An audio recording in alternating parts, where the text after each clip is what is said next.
Good evening and welcome to the Committee of the Whole meeting for Monday, November the 1st, 2021. Welcome to my colleagues in council chambers this evening, committee members, and to Councillor Duncan joining the committee on Zoom this evening. Also welcome to staff who are in chambers and joining us electronically as well. I'd like to call the meeting to order and respectfully acknowledge that this meeting is taking place on the traditional territory of the Wasanich people.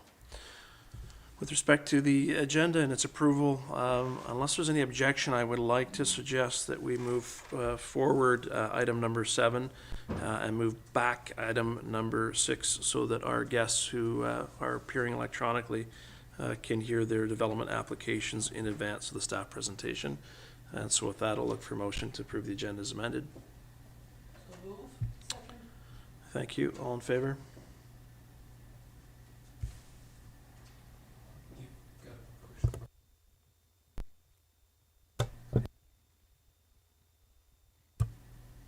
No. We good?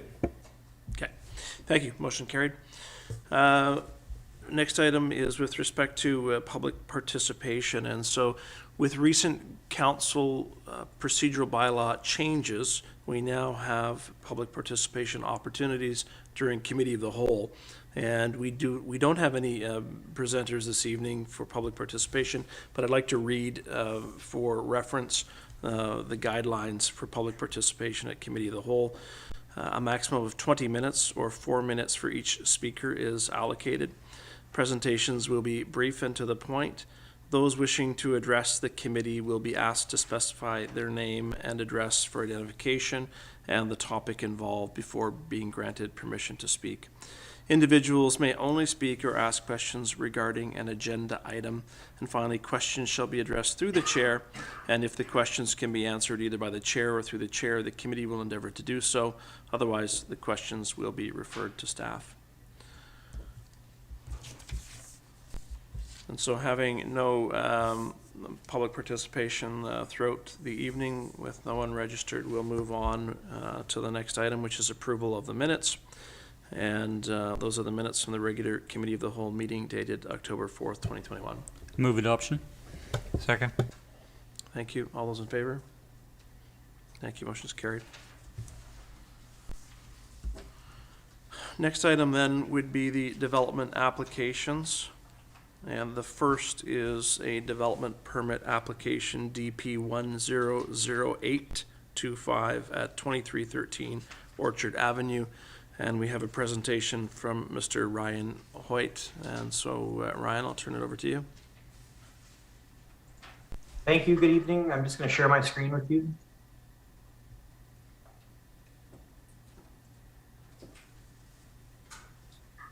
Thank you. We're back this evening to revisit our application here at 2313 Orchard Avenue. You'll recall this application came before committee last month, and we had a development permit application with variances that we've made some revisions to, so we're happy to be back tonight to go through them with you.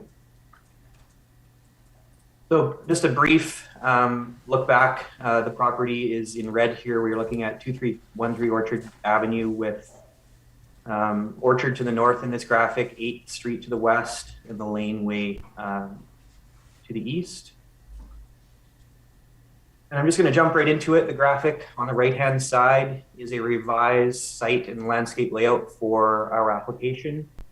And I'd just like to revisit and go through a quick summary of the revisions that were made to this application. So the first application came forward to council with a number of variances, including lot coverage, setbacks, and some dimensional variances for the detached garages. So we've revisited the application. We are back today with an application that has no variances requested. To achieve this, we have reduced the house sizes from 1,782 square feet each down to 1,655 square feet each.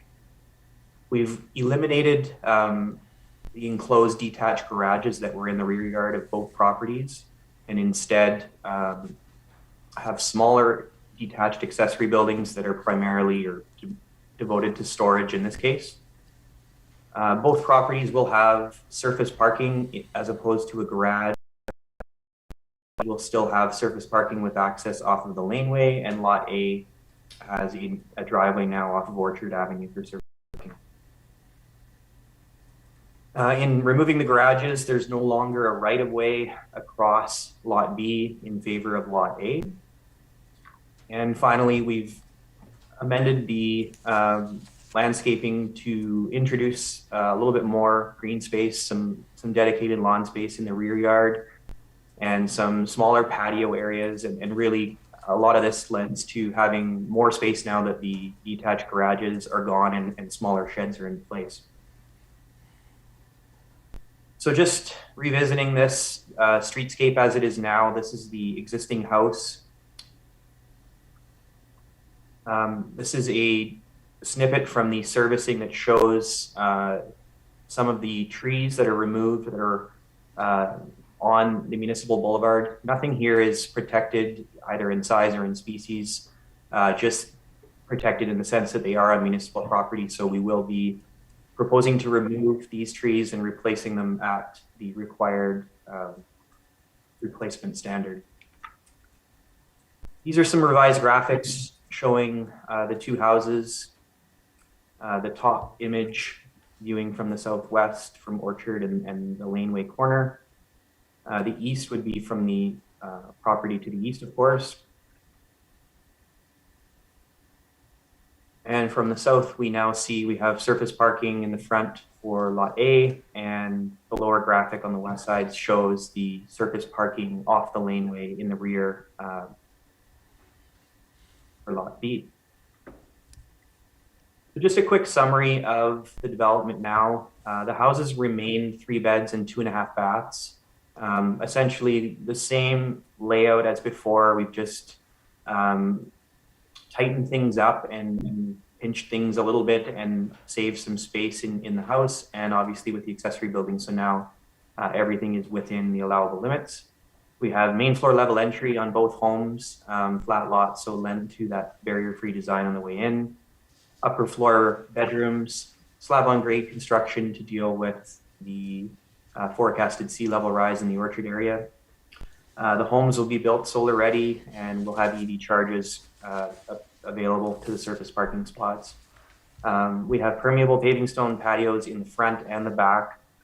So we have good connection to the streetscape in the front along Orchard and some nice private yards in the back.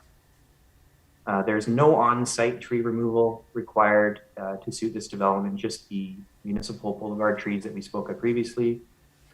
As summarized in the staff report, the project meets the objective of the OCP and is currently supported by staff. And yeah, so really in summary, I think we took your comments and went away and looked at retaining the things that we really liked about this application, and we're mindful of some of the concerns and have come back with an application that does look and feel very similar in sort of retaining the features that we did like, but didn't push the envelope in the sense of seeking variances in any way. So thanks very much for your time tonight, and we hope that you can appreciate the changes that have been made here and move this project along. So thank you very much. Thanks, Mr. Hoyt, for your presentation. We'll see if colleagues on the committee have any questions for yourself before the committee would deliberate. So I'll turn to my colleagues. Any questions for Mr. Hoyt? Mayor McNeil-Smith. Thank you, Chair, and thank you, Mr. Hoyt, for the presentation, and thank you for the changes that you've brought forward. And you did make reference to there being no trees on the property itself that are affected by the development or need to be or would be removed. But there are and you did speak to the boulevard trees, and we have in our report that that those will be replaced in a ratio of 2 to 1. A question I have to you, sir, is are there any plans to plant any of those replacement trees on the property, either in the front yard area or the rear yard area?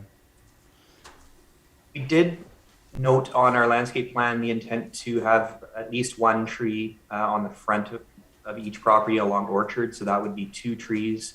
And that was sort of in line with what was suggested by planning as what would be suitable on that property. Thank you. Councillor Keith? Thank you. I'm just looking at the pictures in the package.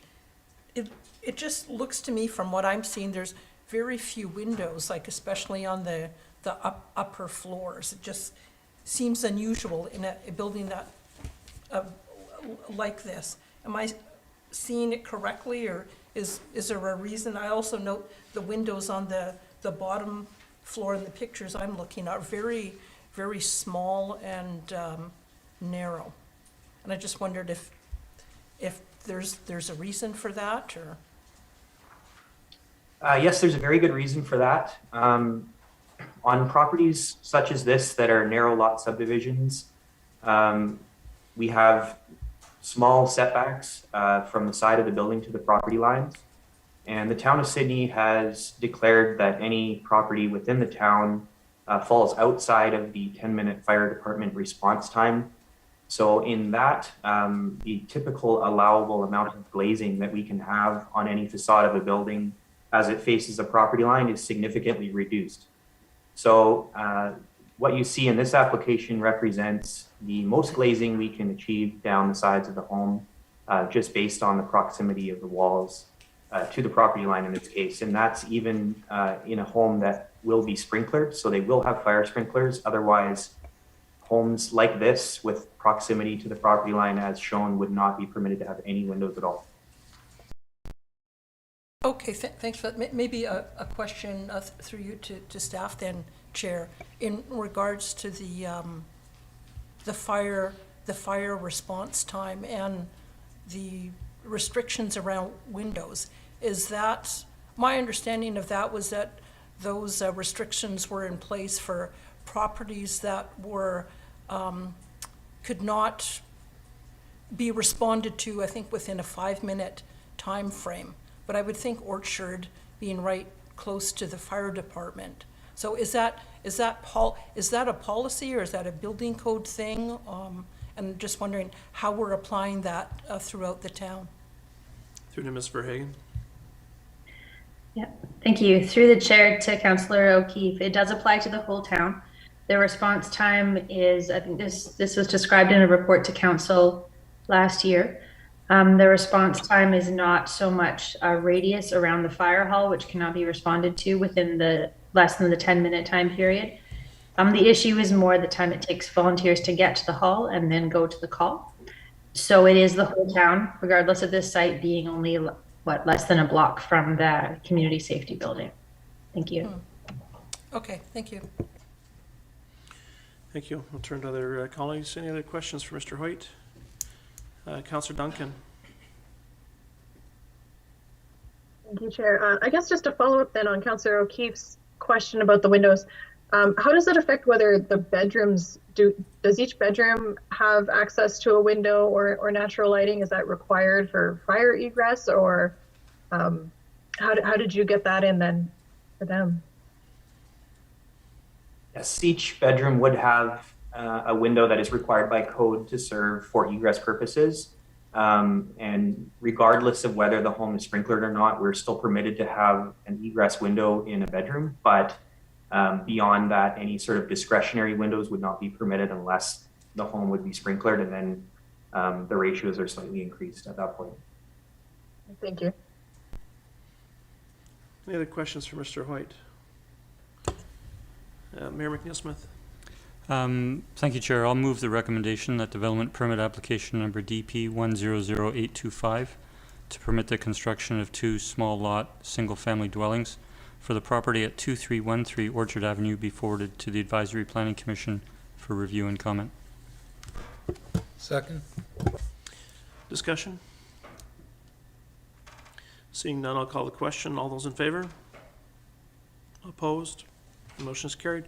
Thank you, Mr. Hoyt, for joining us. Next item on the agenda is development permit application number DP 100826 9675 8th Street. And we have Mr. Tim Rodier presenting. Mr. Rodier, good evening. You have the floor. Hi, good evening. Thank you for hearing us and viewing our project tonight. So Everybody's got me? Yep. We Just don't, gonna share my if you're screen putting a with you. presentation up, we don't see that. I'm not sure. No, I haven't. Okay, On the right button at the moment. okay. There we go. Thank you. Okay. So what we're looking at is actually very similar to the last application. It's a 2-lot subdivision on an existing R3 zoned lot.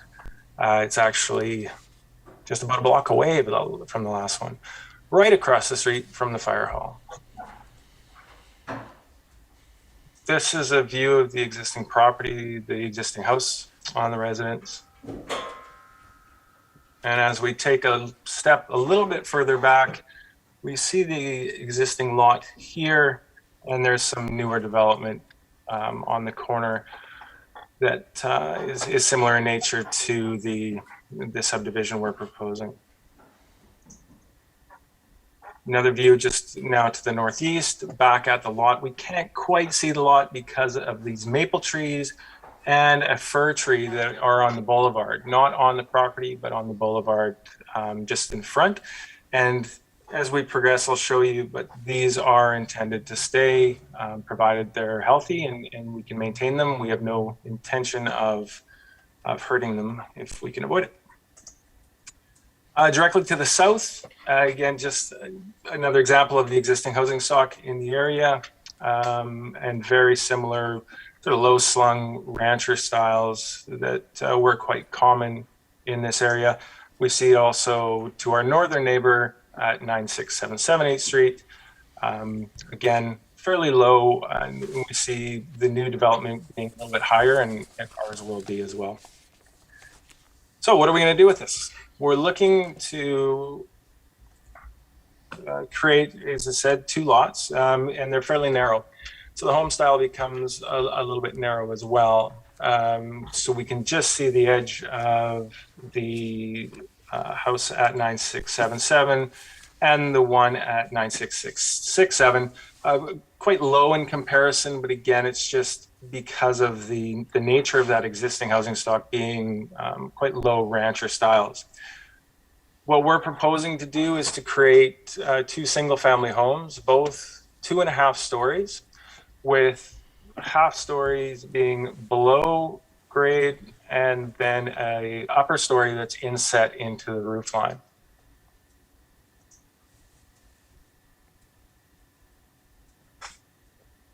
This is a view of the site itself and our proposal for it.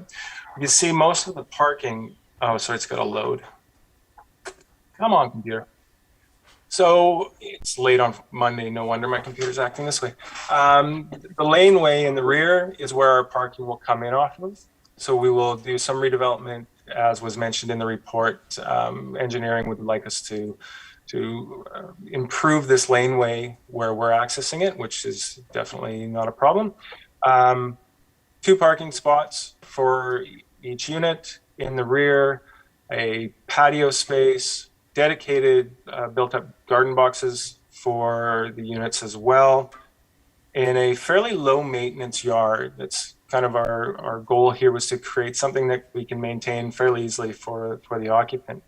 We see in the front, it's just pedestrian access back to the road with a unit paver patio for that interconnection with the street face. We like that street interface is make it as personal as we can, and hopefully get some people there. The street's changing quite nicely, and this should be a nice addition to that. It took off on me. Our lower floor. So our typical unit will have a 2-bedroom suite in the lower level. The suite is not skimpy by any means. It's a fairly narrow plan, but we still have, proper size rooms, very functional space in the suite. The house above, the primary residence, is a 3-bedroom home with master on the main floor. Again, great room experience, full size amenities. We're not skimping on anything. And upstairs contains the 2 secondary bedrooms both of which one faces out to the lane, one faces out to the to 8th Street. Few conceptual renderings of the home on 8th Street, and this is looking back towards the southeast.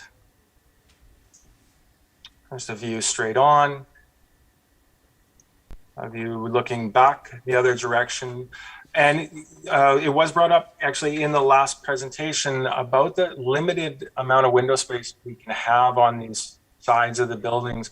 And it is an issue. And I did find it quite funny that there's a fire department across the road, but we're limited because of the fire department response time. And like, well, they're going to see the fire from, but if they're volunteers, I totally understand. So these buildings, like the previous one, would be sprinklered, and that's how we can get any glazing at all in that side, in the sides of the homes. Looking at it from the laneway, we see, of course, the vehicular access coming at it from the rear. And then how that yard is used up, the suite access, the garden, and the patio space. And then another one from the rear. So our goal here is to create a couple of nice homes with suites and creating as much accommodation as we can within the zoning allowance. So important to keep in mind, we're not asking for any variances with this. They seem to be supported by staff, and we're in compliance with the OCP, and I think what its intent is. If you have any questions, I'd love to answer them. Other than that, I think it's fairly straightforward. Thank you. Thank you, Mr. Rogier. I'll turn now to committee colleagues, see if there's any questions for you.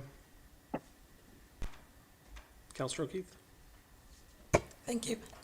Thank you for the presentation. I'm happy to see the addition of a suite to both houses, so I like that, so thanks for that. Do both houses have sprinkler systems? Yes, they do. Okay, so even though they have sprinkler systems, you're still restricted in terms of the windows? We are, and it's the nature of that 1.2 meter. It's a 4-foot side yard, and which is quite tight. So even if we didn't have sprinklers and we did have the fire department response time, we'd be looking at the same thing we're looking at now. We're about as maxed as we can. So we put a lot of the focus towards the rear yard and towards the street face. Okay, thank you. Any other questions for Mr. Rogier? Seeing none, I'll thank you for the presentation, Mr. Rogier. You're welcome to turn off your video and your microphone, and you can listen in to council's deliberations at this point. Thank you for joining us. I'll turn to Committee of the Whole for any further deliberation. I'll move the recommendation that development permit application number DP 100824 to permit the construction of 2 small lot single-family dwellings on the property at 9675 8th Street be forwarded to the Advisory Planning Commission for review and comment, subject to the condition that prior to review by APC, the applicant provide a revised flood hazard report. Second. Thank you. Moved and seconded. Any discussion? Mr. Garnett. Thank you, Chair. Just a few comments. It's interesting. We had the one proposal before this one, and then this one, and Councillor O'Keefe has mentioned the part about the suites, and this is the kind of application I'm actually happy to support for several reasons. One being the fact that the parking spots are on the lane and not at the front. It softens the look of the property and actually makes it more aesthetically pleasing to me, anyways, from the street. The fact that there's parking provided for the suite and the home is great. Keeping the protected trees on the boulevard is a huge plus for me. It's really important that I like the fact that as a developer you sought to keep those trees, and that's an important benefit for our community. And the fact that you put suites in each, and I know it's going to be incumbent upon the new flood report that's going to come forward, but two-bedroom suites, I think they're 780 square feet each, and this opens up these homes to more people because now you have an income helper. And so there's people that wouldn't maybe be able to buy these homes or afford the mortgages, and now they will be able to.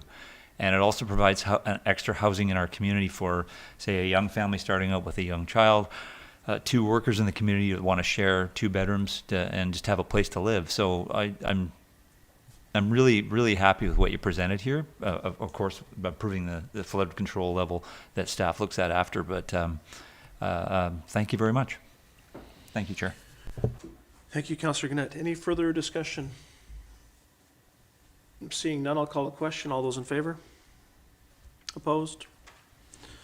None. Motion is carried. Thanks very much. Mr. Roja, you can sign off. Thank you. And we'll move forward on the agenda now to a presentation with respect to implementation of the downtown streetscape and urban design by Mr. Newcomb. Mr. Newcomb.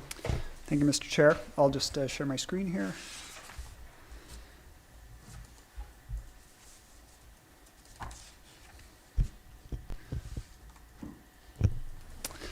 Well, thank you, Mr. Chair, and good evening, members of the committee and Mr. Chair.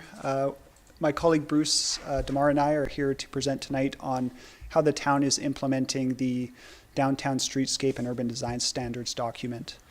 Bruce and I have had many good internal discussions about the various factors that go into this, so I hope we can bring a flavor of that to the committee tonight. So this presentation comes out of some previous council direction. Originally, it was council direction to refer the document to committee of the whole meeting for further discussion regarding how it's been implemented. And it also made its way into the 2021-2022 Town of Sydney Strategic Plan, specifically with a discussion on what the impact on street parking is from implementing this document. So just a quick overview about what brought this document about in the town. So before 2018, there really was no comprehensive approach to dealing with frontage improvements when development happened in the downtown. The town does have some very minimal guidelines or standards in the subdivision and development bylaw, but they are very minimal and they don't provide a ton of guidance. So what we had was an older style of concrete paver, a kind of a red herringbone style that everyone's familiar with in Sydney. I understand that some people call it the Sydney style, which is neat. But and that was mixed in with some concrete sidewalk scattered throughout the downtown as well. And as this picture shows, we had a very eclectic style of street furniture mixed with planters and garbage cans. Really no one color scheme. It had been attempted in one block, I believe, in the late 2000s, but there really was no overall sort of approach to the urban design of the downtown. The town also had a fairly vehicle-oriented road design legacy, so wider lanes than you typically might see in a more pedestrian-oriented downtown, and fairly narrow sidewalks, an older 1.5 meter standard. And along Beacon Avenue, there was a pilot project installed in 1997 to widen the sidewalks out, and that was sort of a temporary infrastructure installation, and 25 years later, most of that is still in place. And then as well, there was a desire to implement some of the policy in the OCP and the downtown local area plan that spoke to improving the pedestrian environment in the downtown. And yeah, Bruce, do you have anything to add to? Yeah, thanks, Mr. Newcomb. Yeah, I would just add the as Mr. Newcomb mentioned, we didn't have a lot of standards to follow. They're pretty minimal in our subdivision development standards. So in 1997, it was redone with temporary works. We had a consultant involved at that point, which helped the town start to evolve its look of its streets, which included bump outs at intersections, considering more pedestrian safety. So since that time, as we saw other developments come through the town before we come to this document, we sort of use that as a bit of a template to help improve safety at intersections, considering those crossings, shortening them. And we could see that we went through when 5th Street between Ocean and Beacon was redone. Through there again, curb extensions and bump outs were done at crosswalks. So that flavor is sort of carried through. And until at this point, we've had other developments come forward. And again, we've tried to apply those principles, but we didn't have sort of a overall guiding document on what things should look like in terms of the streetscape, everything from street furniture to surface treatment. So that's sort of where we were before we got to this document.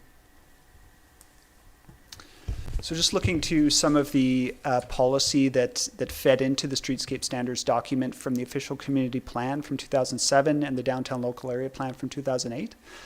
The OCP is a little bit broad and just speaks to sort of some high level goals. So maintain and enhance a continuous streetscape. I think the intent there is just sort of to take a broader urban design approach and make sure sidewalks connect and you know, there's benches every couple hundred meters for people to sit down. But there's not a lot of detail there for us to really take and implement on a practical basis. There's a comment about high quality landscaping and street furniture, but it really doesn't speak to, you know, a design approach or where it might be placed or anything like that. And there's a comment about parking as well. Now, it's not specific to on-street parking or surface parking or any kind of parking, but looking at improving the availability of parking. So there are some competing things, as you can already see in the OCP, where you know you can start to see how you're going to need to balance those things and in how they're implemented. The downtown local area plan from 2008 got a lot more specific. So it went as far as to establish Beacon Avenue, Seaport Place, and Landmark Lane as pedestrian priority streets. There was really no specific design that came out of that LAP. It was just more of a policy approach. But it did get into quite a bit of detail in terms of, you know, the amenities that those streets would have. So, you know, public seating, restrooms, widened sidewalks, and there's a whole section on what sort of the public infrastructure around those pedestrian priority streets would be. And it speaks to traffic calming measures, varied surface treatments, you know, strategically located landscape elements and crosswalks. So that's starting to move sort of the traffic calming side of things, slowing down the vehicles and improving the pedestrian environment. So looking at the standards themselves, the whole project took about a year, and it ended up being divided into two broad sections. So the first section is a section on urban design principles. And what we were finding with some of the larger developments that were starting to happen from, say, 2010 onwards in the downtown is that the gaps were starting to be filled in. And, you know, having some overlook and maybe some privacy concerns and looking at how the buildings integrated with one another became increasingly important. You can look at some of the kind of 2000s buildings and you can see the windows in some cases were sort of built as if no one would ever be next door, despite the fact that the zoning permitted buildings to be next door. So we're looking at the urban design principles were intended to look at those issues and try and implement a design approach that would help solve them. And so we're looking at those principles right now and looking at incorporating them directly into the OCP design guidelines for the downtown area. So that work is underway right now. The second part of the document was specific to street design and within the public right-of-way. So looking at, you know, how that would be implemented. And the rationale here was to not have a prescriptive, you know, you must do it exactly like this approach. It was to provide high-level guidelines that would provide enough detail that would allow us to take a consistent approach across the downtown, but also adapt to conditions and, you know, case-by-case developments so that everything could be fit in. And Bruce can cover this in a little more detail, but, you know, the picture in the lower right-hand corner there shows some of the underground infrastructure, and that's at the corner of Beacon and 2nd Street. Maybe Bruce, you can go over a little bit of the challenges that you encounter there. Yeah, thanks, Mr. Newcomb. Yeah, as you can see in the image in the lower right, a lot of people, you see what's on the surface of a street and not realize how much actually is going on underground. And anytime you look at a street design, there's always a lot of considerations and balance we try to achieve with trying to coordinate underground servicing with surface treatments. So it's not always simple, and there's a lot of wants for the same real estate we're trying to work with. So it's difficult to have a very prescriptive solution to street design. It has to be somewhat flexible, but having sort of an idea of a concept or idea of sort of what we're aiming for, that's valuable for staff. Yeah, so there's a lot goes on to it when we start looking at sort of the coordination between underground surface treatments and how it works with a development as well. And correct me if I'm wrong, but it's not just town infrastructure either. We need to hydro and other utility infrastructure providers that complicate things even further. That's correct, yeah. So the street design section of the document has some fairly specific conceptual guidance. It's got plan view street designs for pretty much every block in the downtown area. And they really do provide a fairly high level of detail for a document like this. Bench locations, small bistro tables, bike racks, parking locations, crosswalks. And they also include cross-section views. So that would be the lower left-hand corner there, showing dimensions of travel lanes, dimensions of sidewalks and things like that. And then they also get into details about street trees, benches, all the sort of stuff that you add on to that basic street layout. So, this is an example here of, depending on the environment you're in, if you've got a building maybe with a larger overhang, you might choose a smaller street tree, and the document provides some options for that and lets you know how much soil it requires, how big the tree is going to get, what its canopy spread is. So it's sort of a document you can select some options from as well. So overall, the intent is to deliver on those OCP and local area plan policy objectives and also meet the practical demands of the street. So, we know that delivery trucks will continue to come into downtown Sydney. We know that there is a segment of the population who does expect to drive into downtown Sydney and park fairly close to the store they're hoping to go to. Some days you're out there on Beacon Avenue and the pedestrian activity is almost unbelievable. There's a ton of people out there, and making sure that they can get around safely is important, obviously. So we're looking to balance all these factors and hopefully deliver a very high quality pedestrian-oriented street design that still works well from an infrastructure perspective, from a traffic safety perspective, from a parking perspective. So overall, I think so far in the last 4 or so years, we've been having some pretty good success with this document and trying to bring all those factors together. And I don't think there's any perfect solution for a site, but we do our best. So maybe I'll get Bruce to speak to some of these things that go into integrating a street design together. But first and foremost is usually pedestrian experience and safety. Vehicle safety as well is obviously important. Increasingly lately, we've been looking at accessibility and making sure that the spaces are great for everyone to use. And I'll get Bruce maybe to speak to this lower right-hand image in a second here. And integrating underground infrastructure, as Bruce mentioned, looking at traffic flows, making sure that any change with regard to bump outs or something like that aren't going to negatively impact traffic and back it up through an intersection or something like that. Where to place street furniture, if there's a restaurant next door, where to put a sidewalk cafe or something like that, making sure the surface drainage all works. The list is almost endless. So.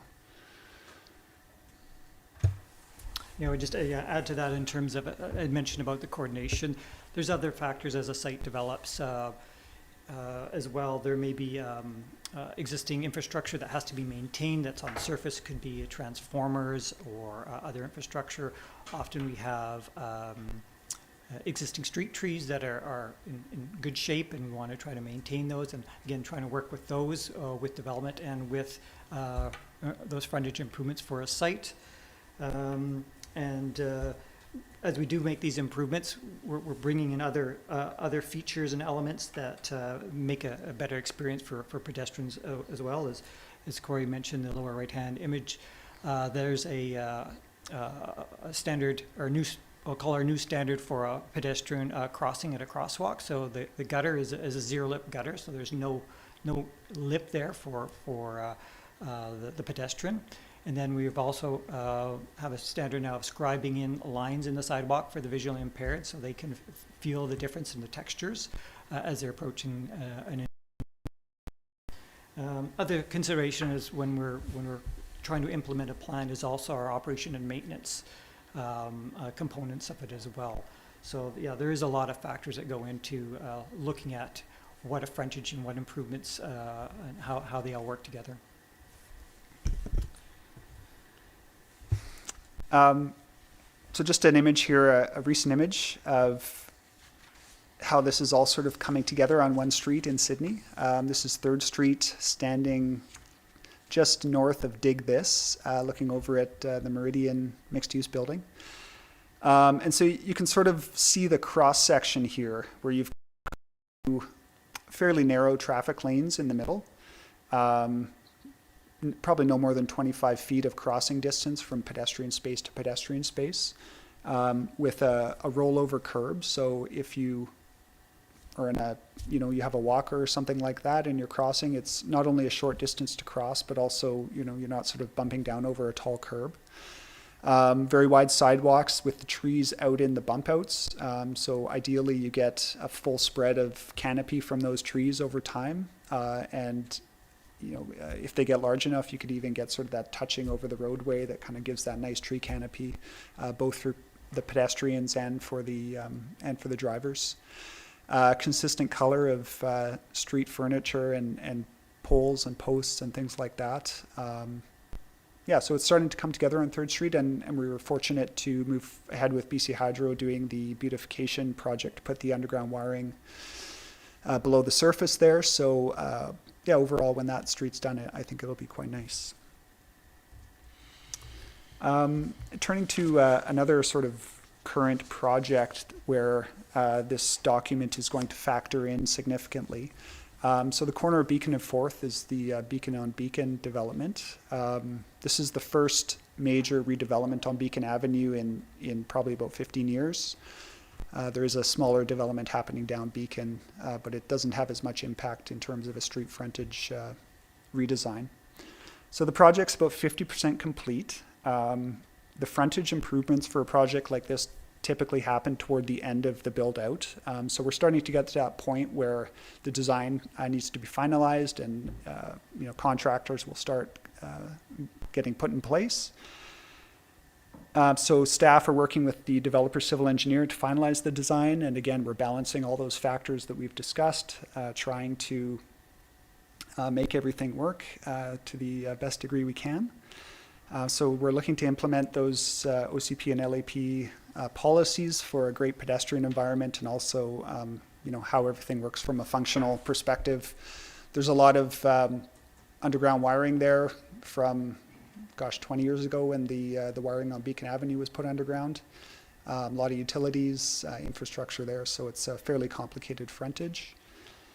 And it's fairly big for the downtown as well. It's just under a quarter of the entire block, and this presents its own challenges in terms of, you're replacing that frontage with kind of a new standard, and how that standard gets integrated into the existing sidewalk there, which, as I mentioned, is sort of quote-unquote temporary infrastructure, is a big challenge as well.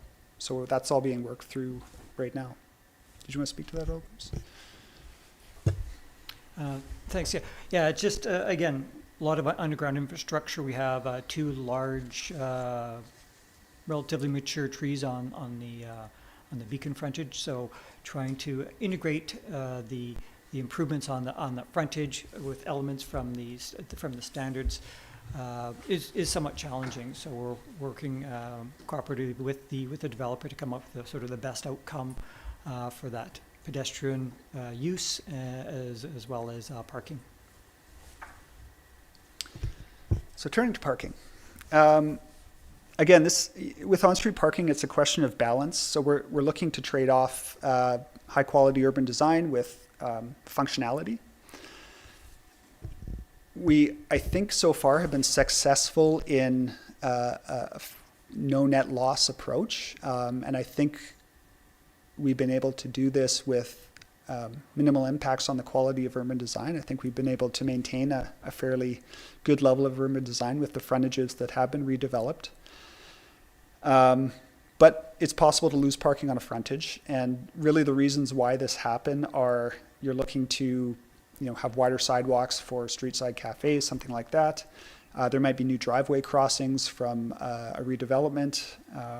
You might want to do some traffic calming, slow the vehicles down a little bit, or there might be something like a new electrical kiosk or a street light control kiosk or something like that that's going to eat into the space available. So again, we just work on a case-by-case basis to work through all these competing challenges. And yeah, we do understand that there's a need for parking out there, and in some cases an expectation, and we do try to do what we can in that regard. And here's an example of from the document and comparing that to the actual conditions on the ground, where a lot of the design in the Streetscape document did try to retain the parking where possible. So you've got 3 spaces in this frontage and 3 spaces with a sort of an upgraded urban design approach in the planned design. Do you want to say anything about parking, Bruce? Go back to that other slide. Okay. And so we, the engineering department, Bruce and Craig went back and looked at some developments that have happened in the last 5 or so years, and the amount of impact they had on on-street parking. And we did find there was a small gain overall. Maybe Bruce, you can speak to some of the reasons for that. Yeah, as you can see through the list, there's some gain, some loss at various sites. In some occasions, where a site has been amalgamated, maybe several parcels, which had maybe 2 or more driveways going to those parcels, they've been amalgamated to one driveway, so that actually frees up some space. At the old fire hall site, that site how it was used previously with the accessibility for the fire department, there was a lot of sections that was restricted from parking for driveway access. That opened up a lot of curb space when that site was redeveloped and gained a lot. Yeah, so it really is a factor of how a site is developed and the existing parking at the area that's on that frontage.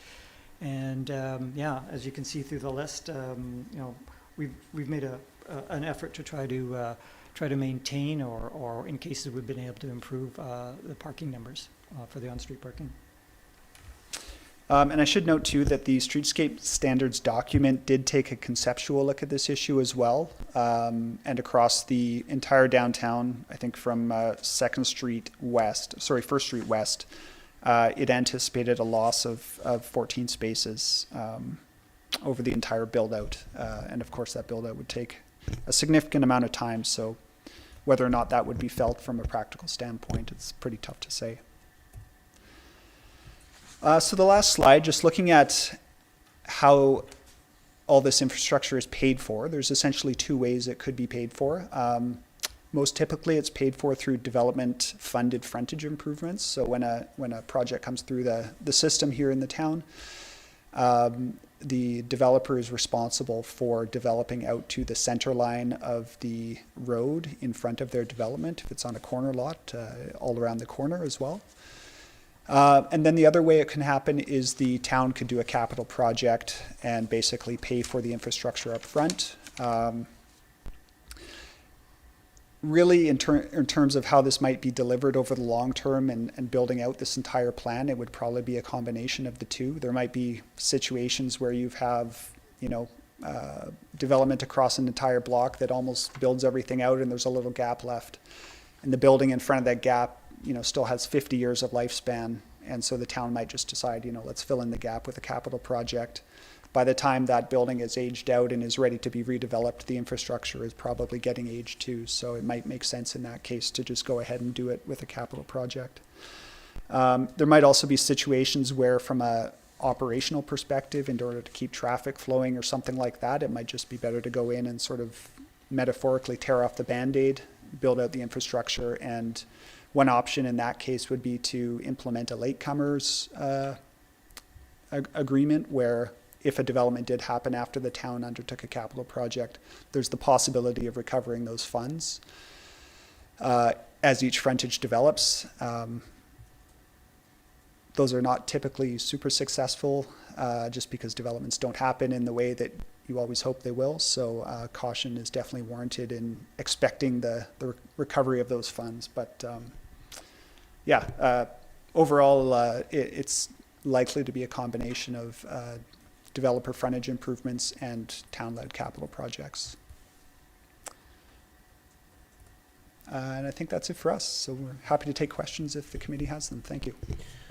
Thank you, Mr. Newcomb, and apologies, Mr. Demare, I failed to introduce you at the start of the presentation. Thanks very much, Bruce, for that as well. Maybe before we get started, just for context, if you don't mind, this is a document that's been used as a planning tool for several years, as you point out. For those watching, why is it coming forward now in this manner would be, I think, important to clarify. Thanks for the question, Mr. Chair. The first council resolution I referred to there was actually from close to 4 years ago. Obviously, it would have been nice to bring this forward a little sooner, but I think, frankly, both the planning and engineering department have just gone through an extremely busy time of development, and in sort of keeping up with that, we essentially moved ahead with implementing it as we could. This presentation's been on the books for a while, and apologies for it coming forward late. Essentially it's been a development-wise an extremely busy time, and we've just been implementing it practically. Okay, yeah, thank you for that. I'm not sure I understand the recommendation in that context, but we'll get there. I'll start with Councillor Wainwright. Thank you, Chair. Actually, the question I wanted to ask kind of follows what the question you just posed, and that is actually the status of the document. And my recollection was that we went through quite a bit of revisions to get to a final draft. There was a bit of a challenge working with a consultant to come up with a final report that was acceptable and that was received by the council of the day. And it is quite a significant document, and as you said in your presentation, there are two parts. There's this urban design standards part, and you've mentioned that that's essentially going to the OCP, likely to get incorporated into that. And then there's all of the downtown streetscape standards. And my recollection is the council of the day did not approve the document as a whole, and good thing, because the urban design stuff should go to the OCP. And there was then the question of what we're doing with this document, what's the status of it, is it being implemented, and so on. And that's what led to the resolution of send it to committee of the whole to discuss implementation. So I guess my recollection, I'm looking for whether my understanding is correct, is that we haven't actually approved the streetscape guidelines, and there hasn't actually been any sort of real public engagement of here's the standards we're looking at trying to roll out through the downtown. So I'm just wondering if, and I appreciate staff has been working to incorporate these in development over the last several years. It would seem to me that it is time for formal blessing of the guidelines, or changes if we want something different. It's just, I think this is being left as an informal document for too long.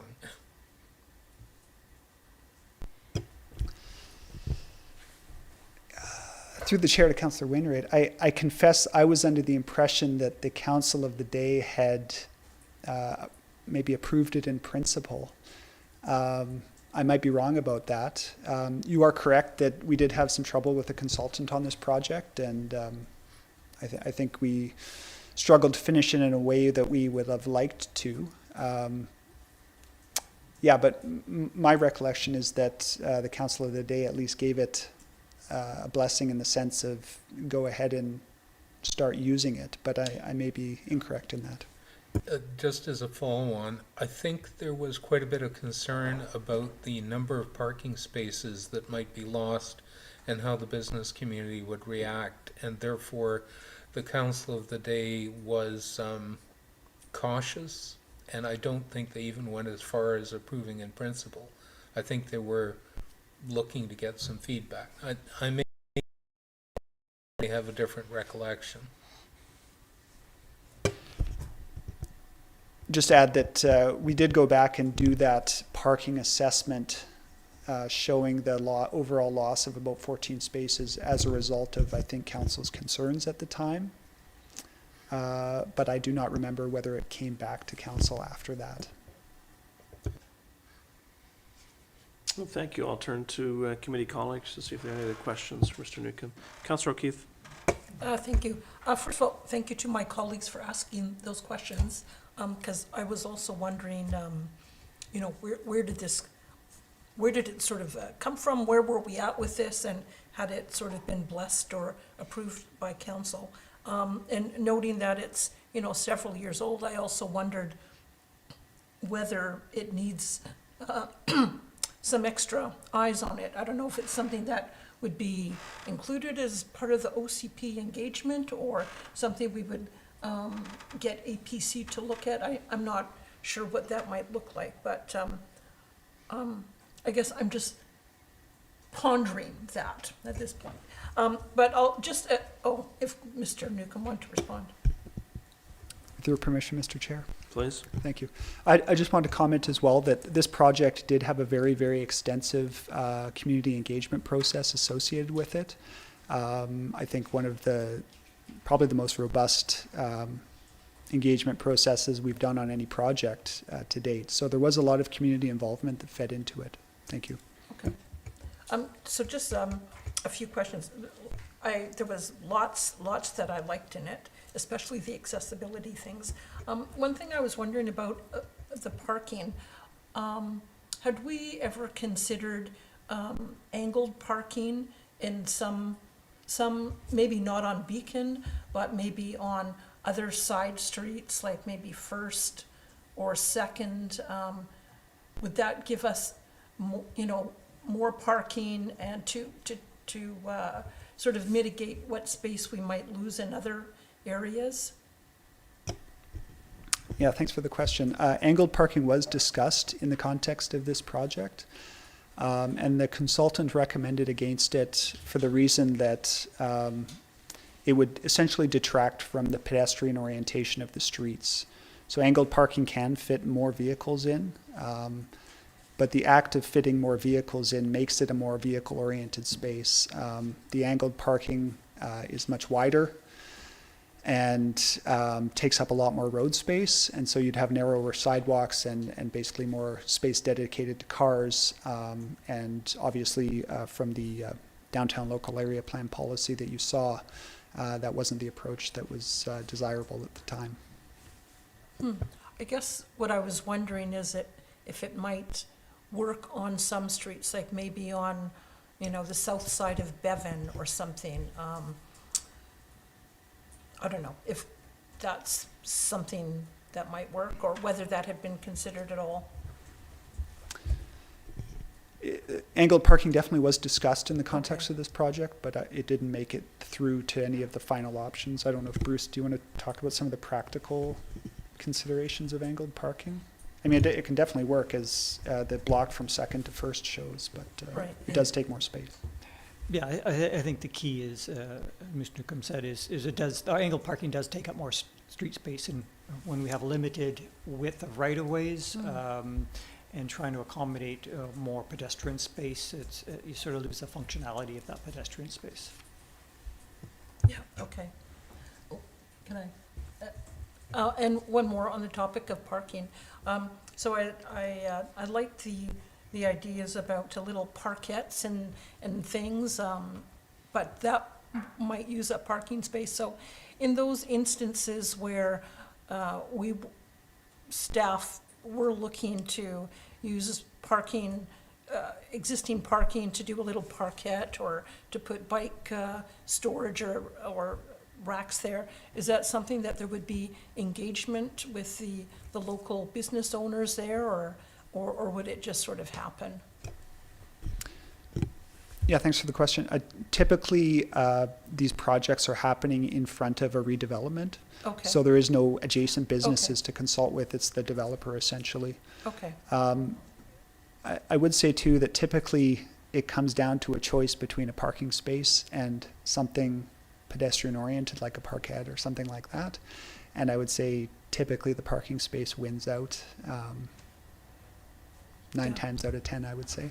Okay, good. Thank you. Thank you. Councillor Garnett. Thank you, Chair. I think another aspect of angled parking in the downtown core is one of safety, because you're backing out of an angled parking spot, and that leads to all kinds of other issues. My looking at the whole thing, and there were lots of things that I also liked about it, and but in terms of losing streets on Beacon, parking spots on Beacon, I'm thinking just in terms of the demographic of our population. 2011 to 2016, we got older, and I expect when the 2021 census results comes out, we'll probably be even older.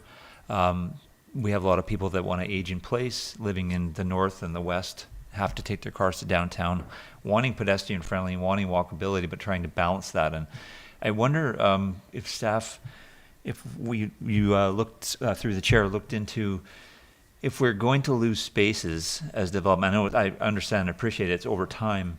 The possibility of having more accessible parking spaces on Beacon for people with mobility issues, because they don't have the luxury of being able to walk great distances. I have no problem parking at the employee center at Mary Winspear and walking into town, but there are plenty in our community that can't do that. So that I appreciate business is concerned for parking. That's one angle I'm looking at it from, is how do people access, their appointments, their banking, whatever they need to do, and they can't walk a couple of blocks. They need to be really close to where they have to go. So is that something that we can look into, or is that something that was looked into?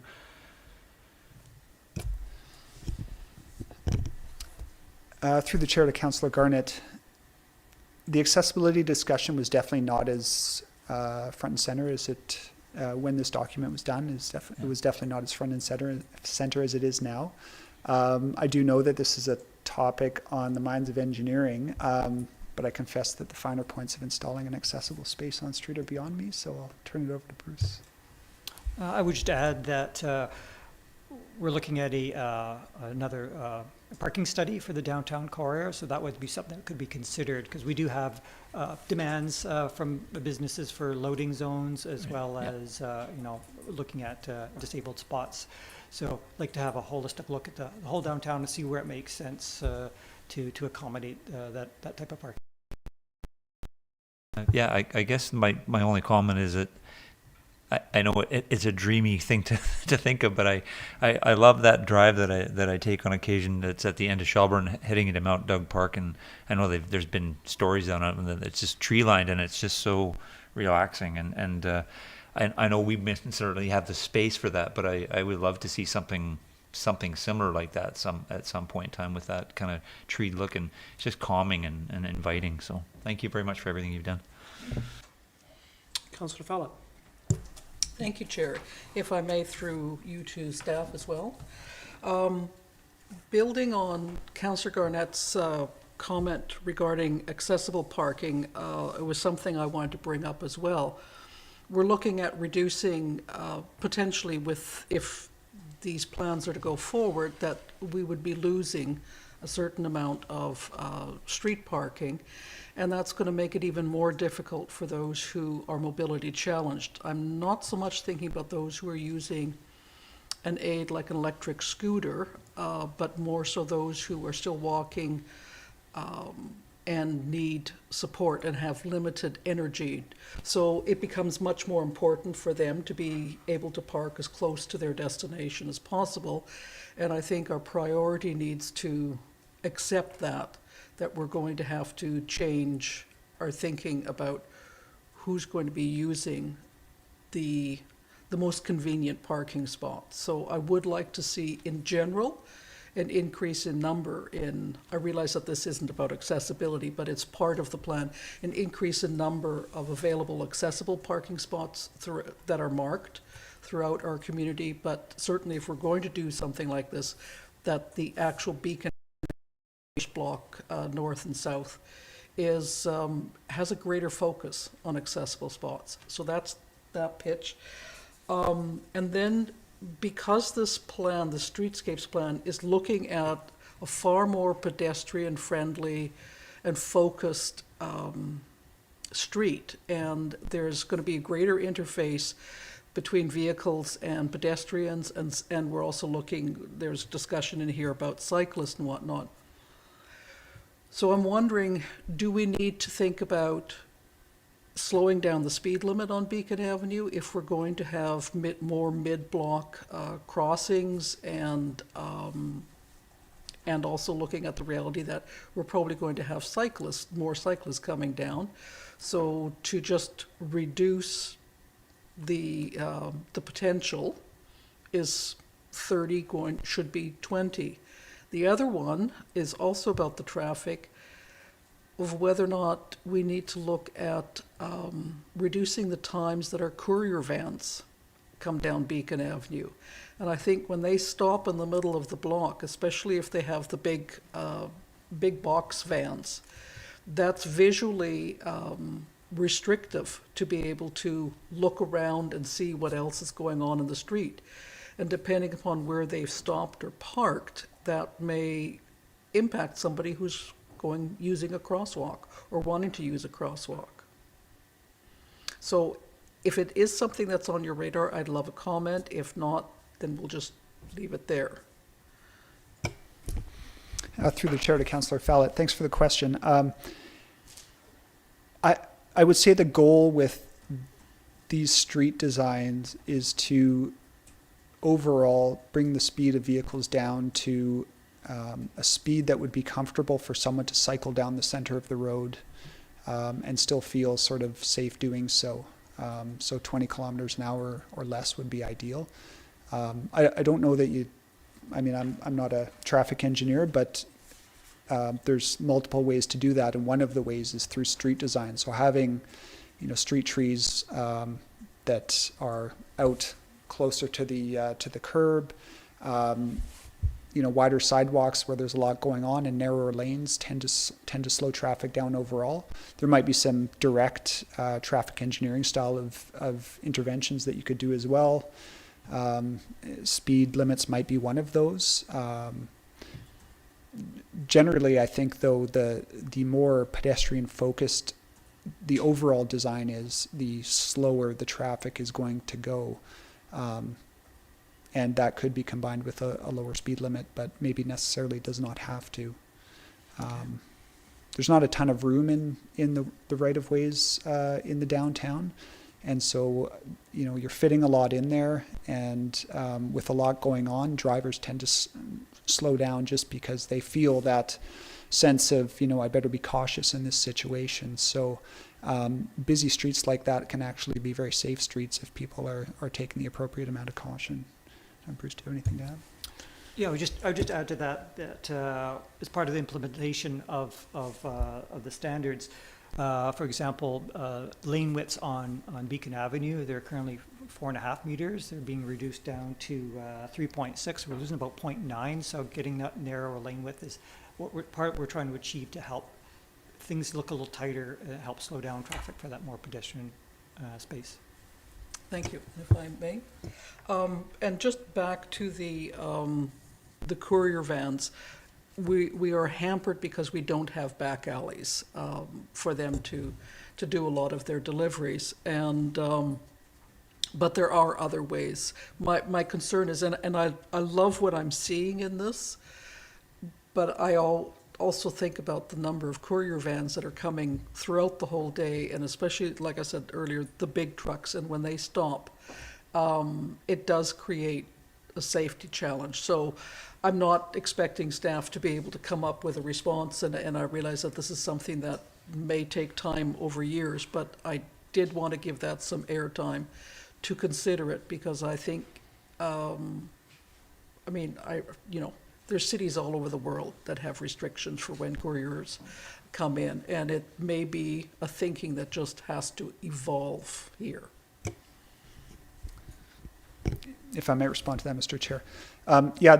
And you see in some cities that have, very heavily pedestrianized or pedestrian-only streets, they'll be open to vehicles until 8 in the morning or something for deliveries, and then that's it for the rest of the day, and people are free to roam on the entire street after that. So, we might be a ways from that in Sydney, but as the downtown increasingly, becomes a more pedestrian-oriented place, that's definitely an option.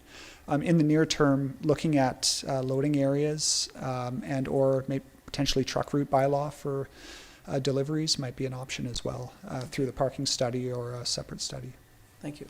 And one last question, like Councillor O'Keefe said. The transformers in the pictures that were given in our report, the transformers seems to have a much lower profile. Is that because there are new styles of transformers, or are they being sunk in ground? I'm thinking about the ones that we have on Beacon Avenue, which are, they're about 6 feet high, something like that. Is that a new style? The graphic might represent what you could consider an idealized vision of the downtown. Thank you. Thank you, Chair. Thank you. We've got Mayor McNeil Smith as a first-time speaker. I'll just check following that if there are any other first-time speakers before going to second. Mayor McNeil Smith. Thank you, Chair.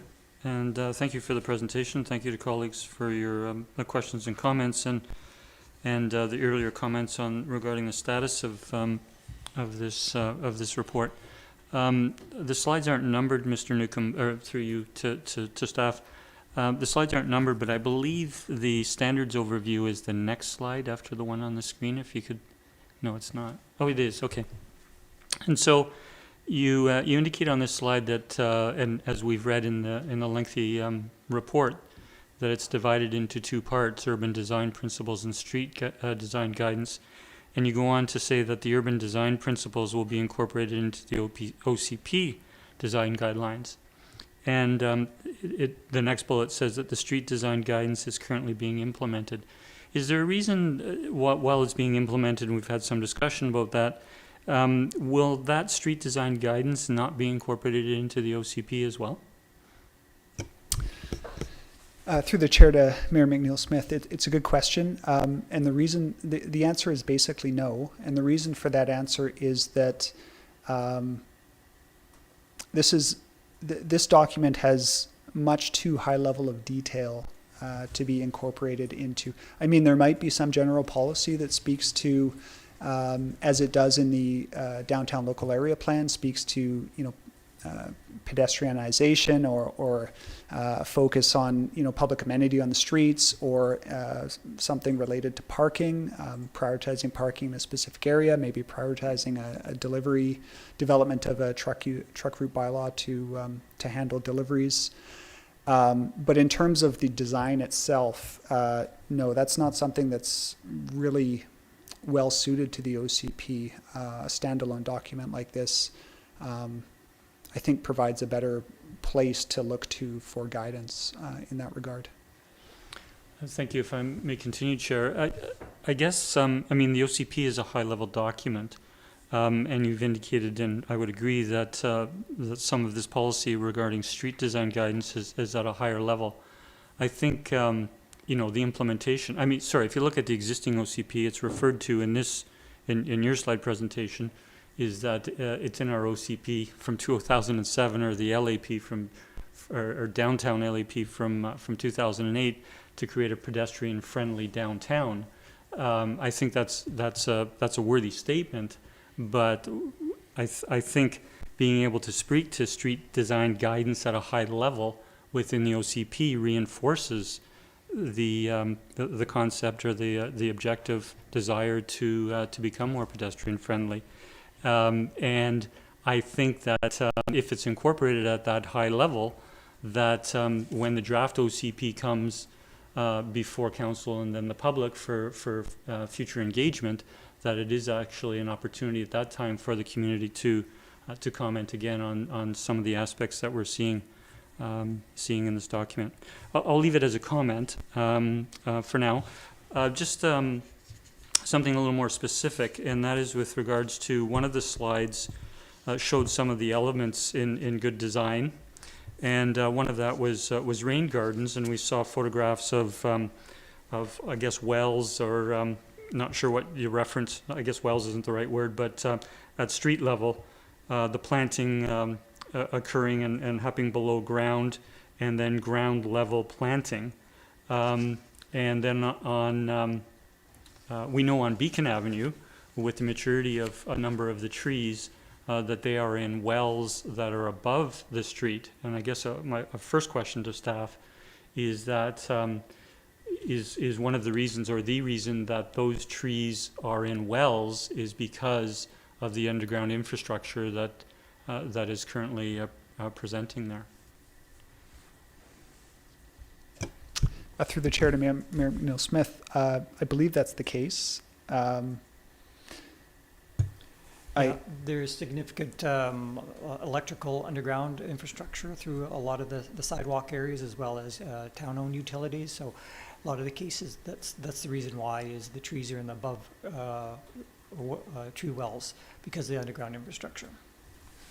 Okay, so on the one slide where you show, 3rd Street, which has been more recently done with the new Meridian building and the new Oceana building, and you're showing the new tree plantings. In fact, they're actually planted, and they're in ground level wells, if you will. Is it a situation when, because there's underground services there, we've undergrounded down this corridor, that when those trees start to approximate the size of trees on Beacon Avenue, that they're going to have to go into wells also? Through the chair. No, these particular trees that were done and planted in front of these particular sites, because of the curb extensions, we've been able to move the trees out and away from the underground infrastructure that's taking the corridor closer to property line.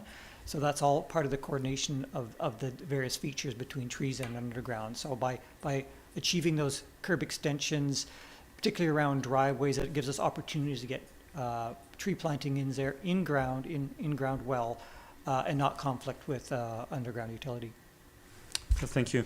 And just a last comment. There's a couple of slides that show either rain gardens or significant ground level planting, which quite frankly is very attractive. I think adds, to the green space.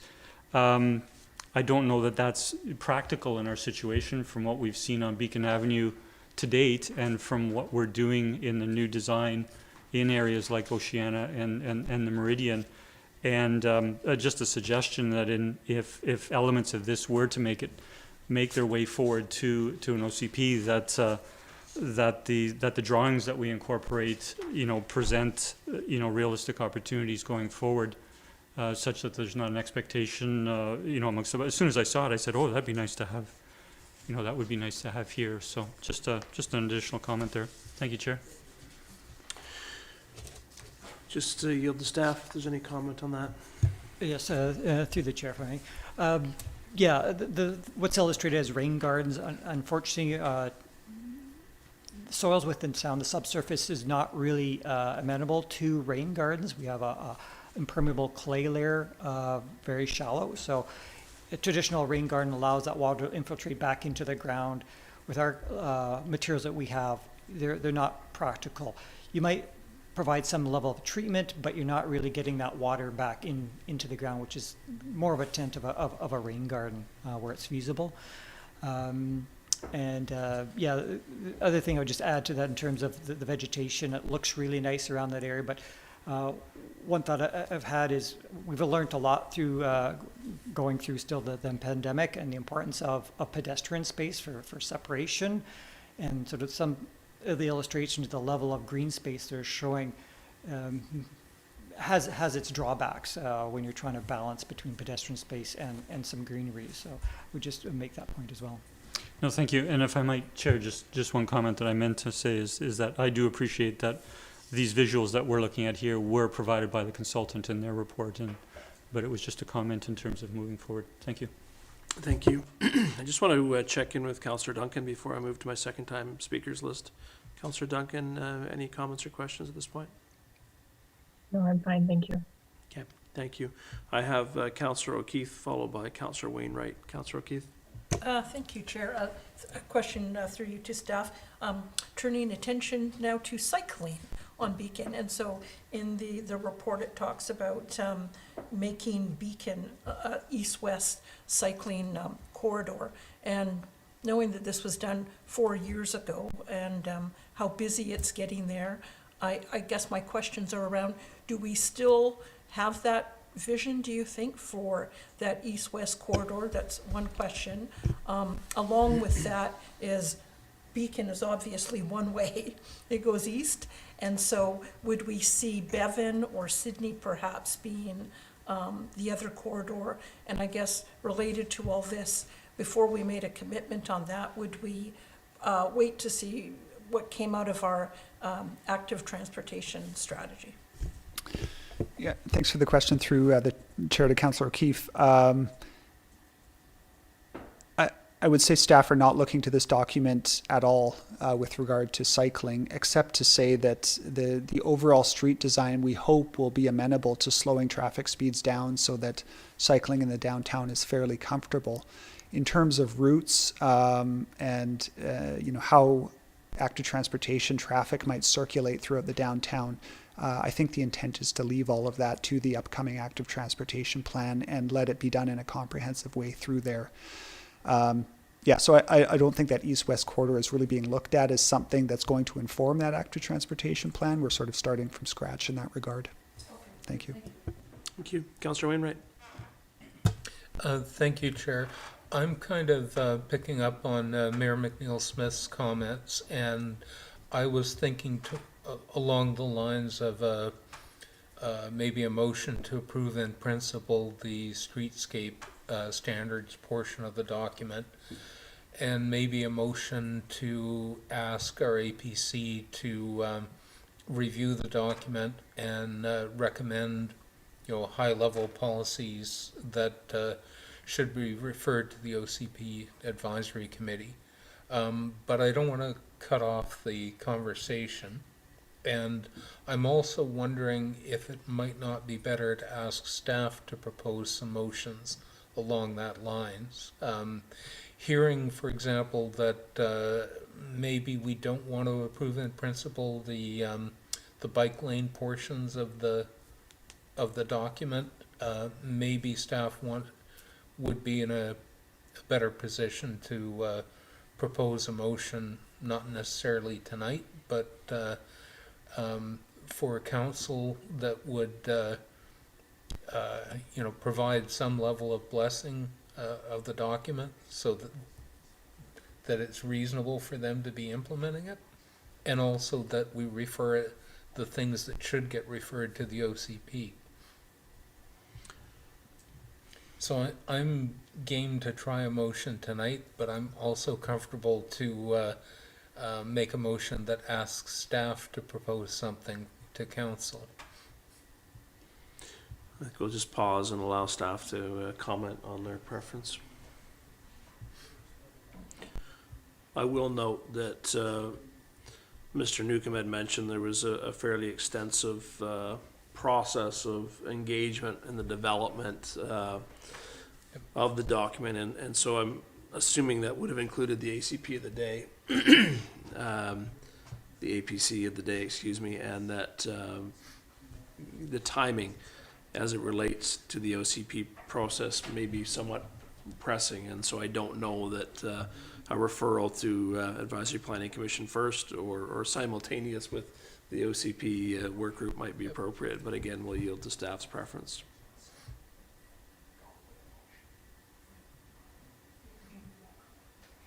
Mr. Newcomb. Did you want to speak to it, Randy? Mr. Humble. Mr. Chair, yeah, following up on Councillor Wainwright's comments, yeah, I think staff would like to, if that offer extends to staff, in terms of staff bringing back a recommendation, would like to take the time to do that and bring that forward at a subsequent council meeting if that's feasible. So thank you. I'll, before I turn back to Councillor Wainwright, I'll just pause to ensure there's no other questions from members of committee. Seeing none, Councillor Wainwright. I'm not sure that staff actually needs a motion to bring forward a recommendation.